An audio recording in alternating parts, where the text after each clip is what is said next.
Making news this week, we always like to start with what's new. Did you know that 16,000 students and teachers gathered at the Air Canada Centre? Melinda, what were they up to? Can you imagine that? 16,000 kids from the Greater Toronto area, but not only was it in Toronto, but it was also in Vancouver.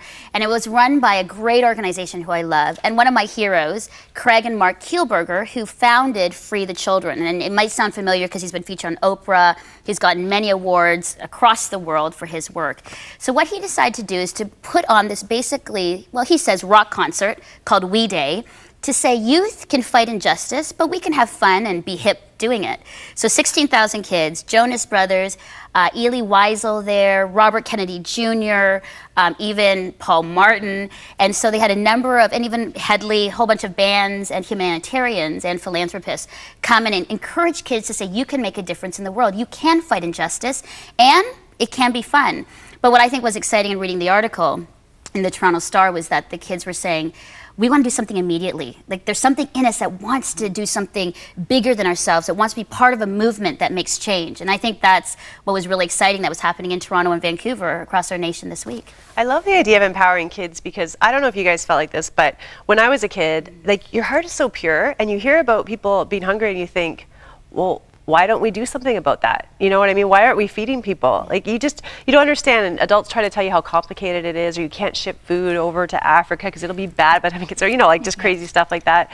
But you just feel so unempowered, I think, as a kid to do anything about it. And sometimes when we get older, we just get like, well, that's the way the world is and I can't do anything to change it. But when you're young and a teenager, you still think that you can change the world. And I think empowering kids to do that and encouraging them is perfect because they have the energy, they have the passion, they have that innocence and that heart, so many of them, to do that. I just love the idea. Maybe the helps because they just go forward. Just go Yeah, do it. like I wish somebody had done that for me as a kid because I would have done something crazy like that, I'm sure. Now, Cheryl, you were always the kind of a person that you wanted to do something. And even to this day, Cheryl takes a lot of trips abroad, like you, Moira, and you understand the reality of the sufferings overseas. But we also need to remember that we live in a society that's so egocentric that we really don't understand what's going on overseas. A lot of these concerts, they raise awareness, but there's still that glitter. There's still that worship of the stars, so to speak.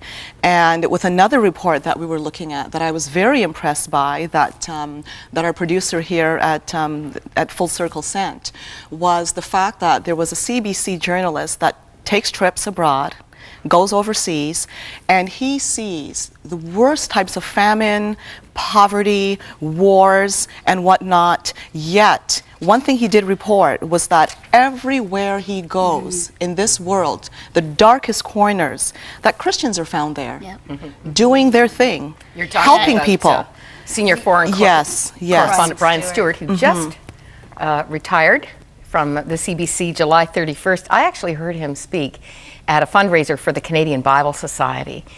And it was stunning to hear that every time he pushed to the front lines of any crisis, the church was already there. Amazing. Christians were already there. That's a good point, because first of all, as we were talking before, I think it's a responsibility for older people to encourage young people to be part of a movement for change. I think the church has a big responsibility because we have the means. We're there already in the field working with national people. It's not like we're bringing the North American mindset over, but a lot of churches, that's what I think Brian was saying in his article, is we're working there already with the people. So we're encouraging the people to make change from within the country.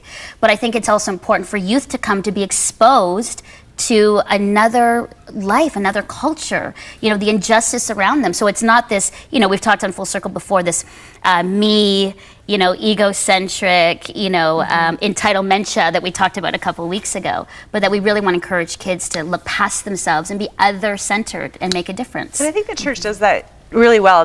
Not so much, I wasn't connected with that when I was a teen, and I wish I was, but you see now a lot of young people being taken on missions trip, and I think it's cool to take, if I ever have kids, I would love to take them, you've done it, Moira, overseas to the third world, because you want to implant in people young the idea that we are so blessed here and understanding how people suffer and understanding that it's our responsibility to actually make a difference. And I love the fact that they're doing that with kids, not just Christian kids, but kids all across the board. And we need to applaud to remember, like what Christine was saying, that there are so many Christian workers working hard on the field and behind tough, lines of work that are doing incredible, dangerous things. And we need to remember and pray for them too in the work that they're doing. And we can't lose sight of this, because in this world today, we often see just the Christianity around us, which is doing wonderful things in our own community, in our own society. But that particular report really touched me, because it shows something that we don't ordinarily see, that Christians are doing dangerous works abroad. Whenever there's a tsunami, there's an earthquake, there are wars, Christians are there. They're found doing their thing,